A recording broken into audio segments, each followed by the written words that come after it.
Hoy vamos a meternos de lleno en la historia de uno de los personajes más, fascinantes y complejos de la Biblia, el rey David. Su historia, que se narra en el libro de Segundo de Samuel, es una auténtica epopeya, de triunfos, de tragedias y sobre todo de las profundas consecuencias que tienen las decisiones de un líder. Y esta es la gran pregunta que lo enmarca todo. Vamos a intentar desgranar cómo un hombre, al que se describe como alguien conforme al corazón de Dios, pudo llegar a lo más alto del poder y al mismo tiempo caer en los abismos más oscuros. Vale, para empezar, pongámonos en situación. La historia arranca justo después de la muerte del rey Saúl, y el panorama es un caos, ¿eh? Israel está fracturado, sin líder claro, y el futuro de la nación, pues, pende de un hilo.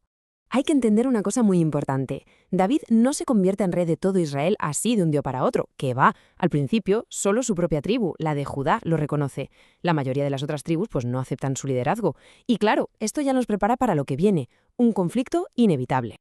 Y efectivamente, lo que viene después es una guerra civil que parte al país en dos. Por un lado, la casa de David en el sur, por otro, los que seguían siendo leales a la casa de Saúl en el norte.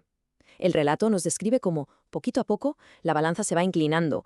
La casa de David se hacía cada vez más y más fuerte, mientras que la de Saúl se iba debilitando sin remedio. Y esto nos lleva a un punto de inflexión, porque ¿cómo consigue David pasar de ser el líder de solo una parte del país a consolidar su poder como el rey de una Israel unificada? Vamos a verlo. Pues al final pasa lo que tenía que pasar. Las tribus del norte se rinden a la evidencia y se unen a David. Los líderes de Israel van a buscarlo a Hebrón y lo nombran rey de todo el pueblo. Por fin, la promesa de Dios empieza a cumplirse y el reino dividido se convierte en una sola nación. Su primera capital había sido Hebrón, claro, en el corazón de su territorio. Pero ojo a la primera gran decisión que toma como rey de todos, porque es una genialidad estratégica. Conquista Jerusalén, una jugada maestra, porque era una ciudad neutral que no era ni del norte ni del sur y estaba justo en medio, perfecta para unificar a todas las tribus. Pero es que no se queda ahí. No solo la convierte en la capital política, sino también en la capital religiosa. ¿Y cómo lo hace? Pues llevando allí nada menos que el Arca de la Alianza, el símbolo más sagrado de la presencia de Dios. Con este movimiento, David consolida a Jerusalén como el corazón de la nación. Y justo en este momento, cuando David está en la cima de su poder y fidelidad, recibe una de las promesas más importantes de toda la Biblia. Es lo que se conoce como el Pacto Davídico. Básicamente, Dios le hace una promesa increíble y además incondicional. Le asegura que su linaje real va a durar para siempre. Esta promesa es fundamental. Se convierte en la base de la esperanza mesiónica de Israel y de hecho resuena hasta el Nuevo Testamento. No es casualidad que a Jesús se le llame Hijo de David. Y en esta época dorada vemos de qué pasta está hecho David. Hay que pensar que en aquel entonces lo normal era que un rey nuevo se cargara a toda la familia del rey anterior para evitar problemas. Pues David hace justo lo contrario. Busca a Mefiboset, el nieto de Saúl, y le muestra una bondad extraordinaria, un gesto que dice mucho de cómo era su corazón en ese momento. Y es un pero muy grande. Es justo aquí, en lo más alto, cuando todo se tuerce. La historia da un giro dramático y muy oscuro. De hecho, es súper interesante ver que los autores del libro ponen este momento justo en el centro de la narración. No es casualidad, es el eje sobre el que va a girar todo lo demás. El relato nos lo dice bien clarito. Era tiempo de guerra, el momento en que se esperaba que el rey liderara a sus ejércitos. Era su trabajo, vamos. Pero David, en vez de cumplir con su deber, se queda tan a gusto en su palacio. Y claro, esta dejadez de funciones lo deja totalmente expuesto a la tentación. Y lo que pasa a continuación es una caída en picado. No es un simple tropiezo, es una cadena de decisiones, una peor que la otra. Empieza con la codicia, que le lleva al adulterio. Cuando el adulterio trae consecuencias, intenta taparlo con un engaño. Y cuando el engaño no funciona, pues se lía la manta a la cabeza y recurre al asesinato.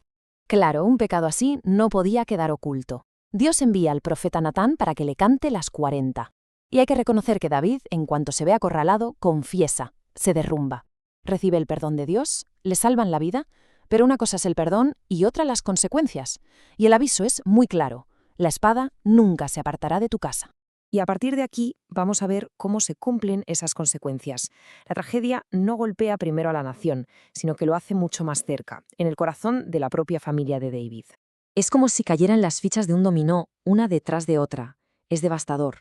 Todo empieza con el pecado de David, Su pasividad ante la agresión a su hija Tamar provoca que su otro hijo, Absalón, se tome la justicia por su mano. Esto lleva a una rebelión que divide el reino y que acaba con la muerte de su propio hijo. La profecía se cumple al pie de la letra. La espada ha entrado en su casa para no irse. Pero los problemas no terminan en la familia. ¿Qué va?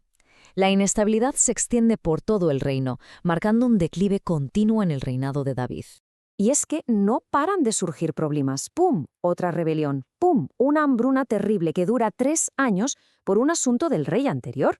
El relato deja claro que aunque David sigue en el trono, el reino está tocado, plagado de las consecuencias del pecado, tanto del suyo como del de su predecesor. Y ya casi al final del libro, David vuelve a tropezar, y es un tropiezo muy significativo.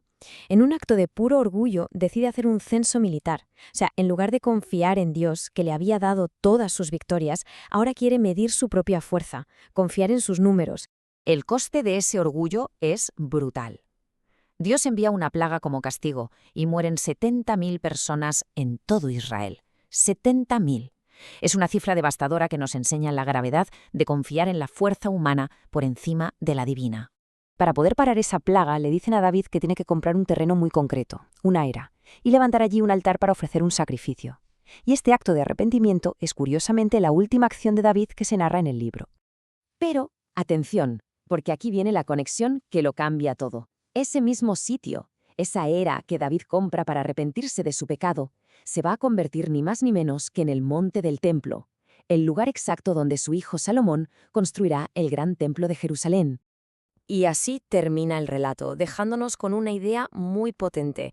La historia de David es un tapiz complejísimo de fe y fracaso, de triunfo y tragedia, y nos obliga a reflexionar. ¿Cómo puede ser que los momentos más oscuros de una persona, sus fallos y su arrepentimiento, puedan, de forma inesperada, acabar sentando las bases para el futuro? Es para darle una vuelta.